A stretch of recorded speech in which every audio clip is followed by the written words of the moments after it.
Join me in a word of prayer. In the words of our mouths and the meditations of our hearts, be acceptable in your sight, O Lord, our rock and our Redeemer. Amen.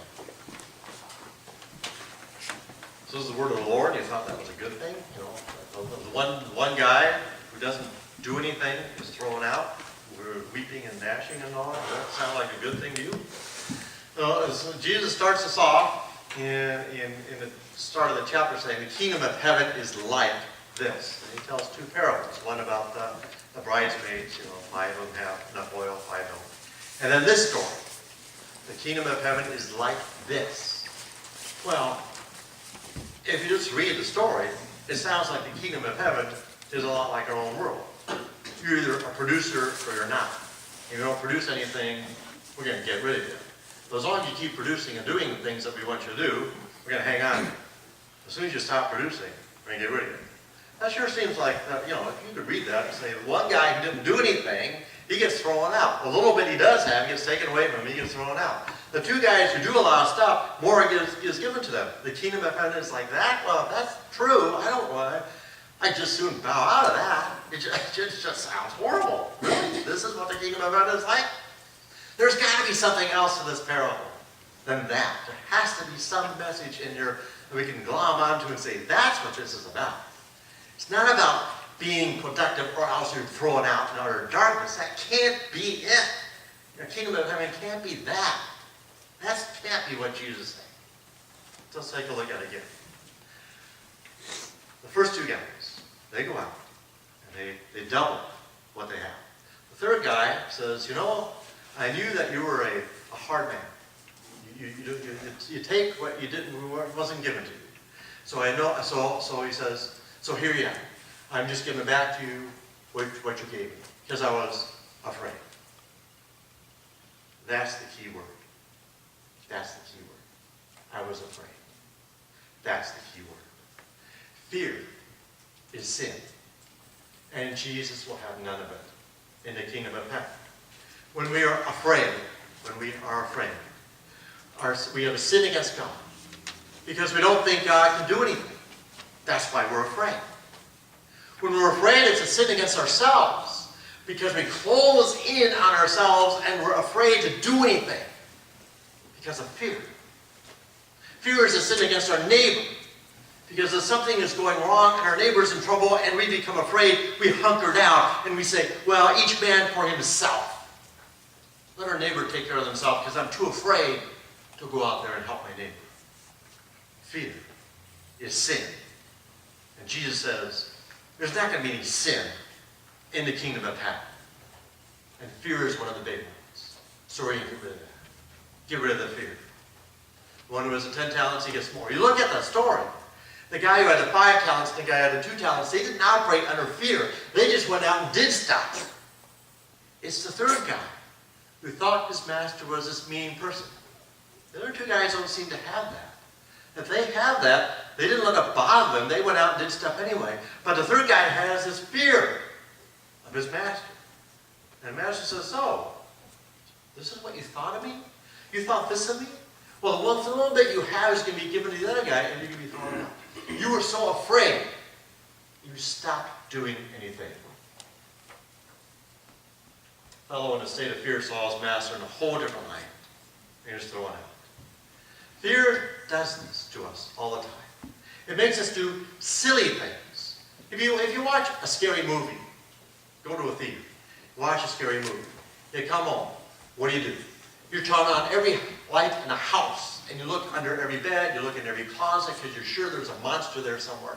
It's a silly thing to do, but you're afraid, so that's what you do, right? Normally you wouldn't do it. Okay. I live in Hollandale, right over there. You all know where I live. Guess what? You go over there right now, and, well, Carol's probably still there. But if she's not there, every door in that house will be locked. It's locked up all day long. It's locked all night. The last thing I do before I go to bed, I check all the doors, make sure they're all locked. Yeah, I live in Hollandale. When does something ever happen in Hollandale? You gotta lock your doors for. But I lock all the doors. Why? Because I grew up in Denver, Colorado. Okay? Big city, right? You gotta be afraid when you live in a big city. Even though where we lived in Denver was a perfectly safe part of the city. Went back there a few months ago. Looks the same as it looked 30 years ago. It still looks like a safe part of town, but you never know who could be driving through, so lock the doors. That's what I was taught. I still do it today.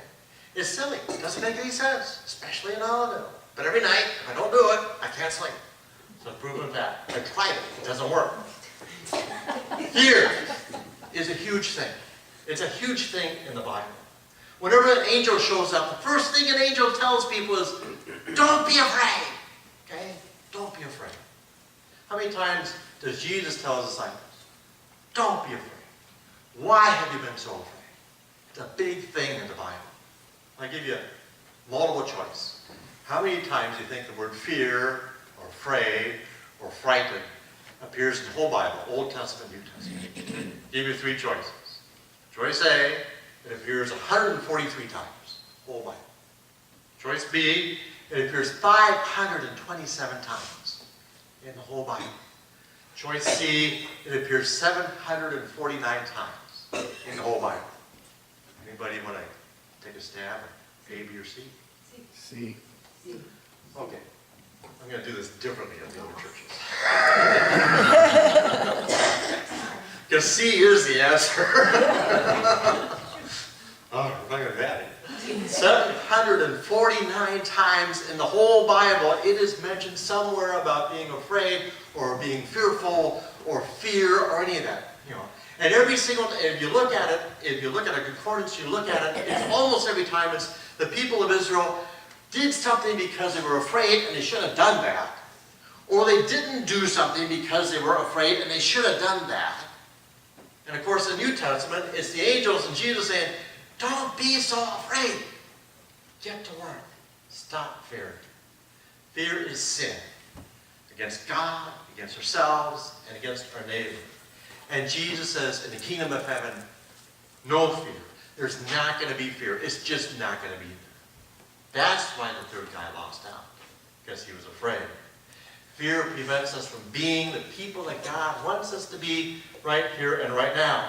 God creates us with all these gifts and talents and abilities, with all these hopes and dreams and visions of what we could be and what our community could be. And then in our baptism, God gives us incredible identity. God says, I am yours and you are mine and I will be with you forever. And guess what? I love you and I'm already pleased with you. So get on with your life. I have created you and I cannot hardly wait to see how you engage with your life. I will be with you. So you don't have to be afraid.